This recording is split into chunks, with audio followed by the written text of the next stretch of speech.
રાષ્ટ્રીય માર્ગ સલામતી દિન નિમિત્તે પશ્ચિમ કચ્છમાં બાઇક રેલી, હેલ્મેટ વિતરણ અને ટ્રાફિક અવેરનેસ.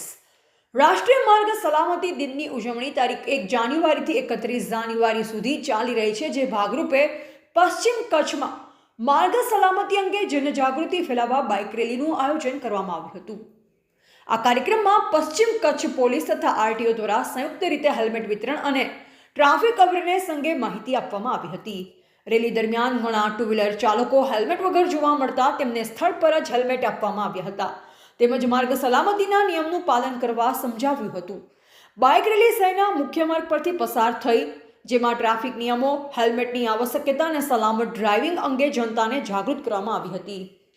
જે ટ્રાફિક નિયમન અને ટ્રાફિક મેનેજમેન્ટ જે છે એ ફક્ત પ્રશાસન એટલે કે જેમાં ખાસ કરીને પોલીસ અને આરટીઓનું એકલામનું જ કામ નથી, પણ એ પ્રજા સાથેનો સહિયારો પ્રયાસ હોય તો જ એ સુચારુ રૂપે ટ્રાફિક નિયમન થઈ શકે છે.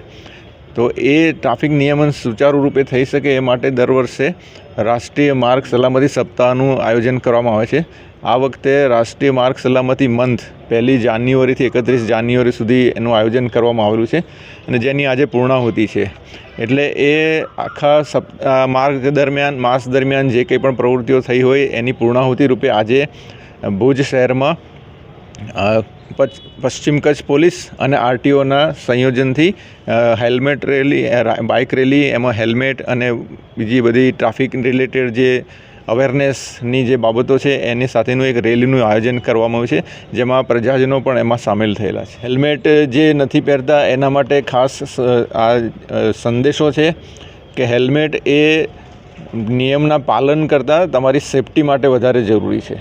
એટલે પોતાની સેફટી, કારણ કે જ્યારે કોઈ વ્યક્તિનું મરણ થાય છે માર્ગ અકસ્માતથી, તો આપણે એવું જોઈએ છે કે વ્યક્તિનું મરણ થયું, પણ એ વ્યક્તિ તો મરણ થયું છે, એનો પરિવાર બરબાદ થાય છે અને એક નેશનલ લોસ થાય છે. કારણ કે એક વ્યક્તિ જે દેશના, રાષ્ટ્રના વિકાસમાં, ઉત્થાનમાં જે ભાગ ભજવી શકતી હતી, પણ અકસ્માતના અકાળે મોતના લીધે એમાં યોગદાન પછી નહીં મળે. એટલે આ એક એને બહુ વિશાળ દ્રષ્ટિએ જોવાની જરૂર છે કે બહુ મોટો નેશનલ લોસ પણ છે. એટલે પોતાની સેફટી માટે પણ અને પોતાના પરિવારજનો માટે એમને પણ ધ્યાન રાખીને દરેકે હેલ્મેટ પહેરવી જોઈએ. આજરોજ રાષ્ટ્રીય માર્ગ સલામતી માસના સમાપન સમારોહ નિમિત્તે આજે અત્યારની એસપી કચેરી પાસેથી આરટીઓ અને જિલ્લા પોલીસ દ્વારા એક માર્ગ સલામતી રેલીનું આયોજન કરવામાં આવેલું છે. અને માર્ગ સલામતી રેલીમાં નાગરિકો, ડીલરના વ્યક્તિઓ તેમજ પોલીસ અને આરટીઓના કર્મચારીઓએ ભાગ લીધેલો છે.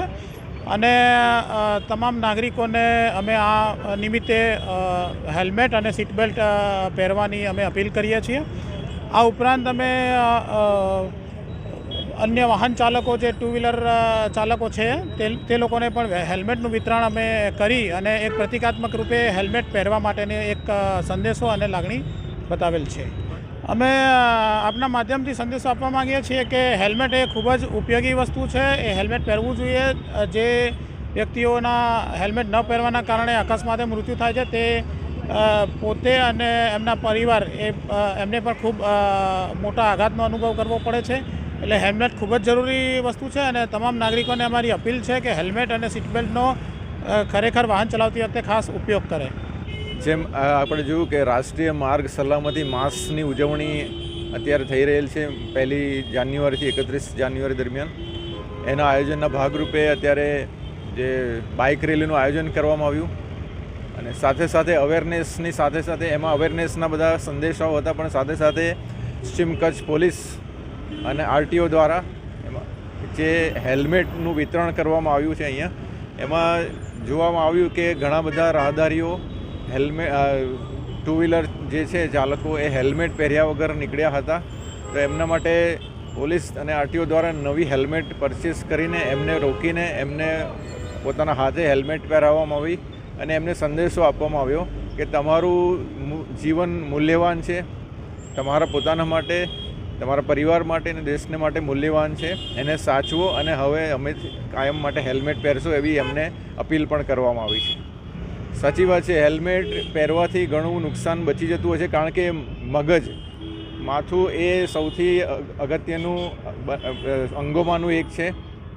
મગજ, આંખો અને એવા અંગોને નુકસાન થાય તો એના લીધે માણસને કાયમી ખોડ પણ રહી જતી હોય છે, અને એના લીધે જે નેશનલ લોસ થાય છે એ સૌથી મોટી બાબત છે. તો હેલ્મેટ પહેરવી બહુ જ જરૂરી છે, અને એકલું નુકસાન નહીં, પરંતુ આપણે જોઈ શકીએ કે ઠંડીથી પણ એ રક્ષણ આપી શકે છે, તાપથી પણ રક્ષણ આપી શકે છે, અને વરસાદમાં પણ એ રક્ષણ આપી શકે છે. એટલે અકસ્માતથી તો રક્ષણ આપે જ છે હેલ્મેટ, પણ તમામ પ્રકારે રક્ષણ આપતી એ ચીજ છે, અને એ નિયમ છે, સરકારશ્રીનો નિયમ છે. એટલે નિયમના પાલનના ભાગરૂપે પણ આપણે હેલ્મેટ પહેરવી ફરજિયાત છે.